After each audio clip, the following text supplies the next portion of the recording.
យប់នេះភ្លៀងធ្លាក់តិចតិចខ្ញុំអង្គុយនៅក្នុងបារដៃកាន់កែវស្រាមនុស្សជុំវិញសើចសប្បាយតែខ្ញុំស្ងាត់ស្ងៀម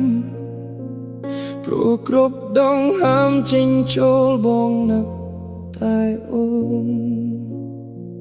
គេសំឡឹងមើលមកខ្ញុំហាក់ដូចយល់ចិត្ត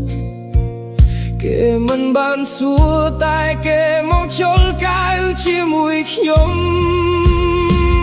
យំនេះភ្លៀងធ្លាក់តិចតិចនៅក្នុងបារខ្ញុំផឹកស្រាតិចដើម្បីបំភ្លេចស្នេហាជឿផ្សាតែទោះបីខ្ញុំស្រវឹងខ្លាំងយ៉ាងណាវានៅតែធ្វើឲ្យបងនឹកអូនកាន់តែខ្លាំងយំនេះភ្លៀងតិចតិចលាយជាមួយទឹកភ្នែកយប់នេះខ្ញុំសុំតែស្រវឹងកាត់ចិត្តពីអូនបទចម្រៀងកំពុងលេងដូចជាដឹងរឿងខ្ញុំរលពីពេកនៅក្នុងបទនោះដូចជារឿងយើងខ្ញុំសើចតែម្នាក់ឯងរួចយំតិចដៃ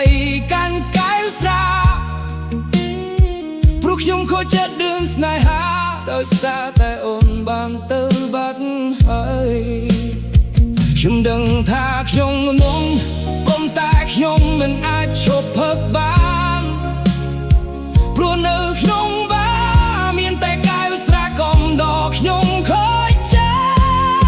ត្តយំនេះភ្លៀងធ្លាក់តិចតិចនៅក្នុងបារខ្ញុំ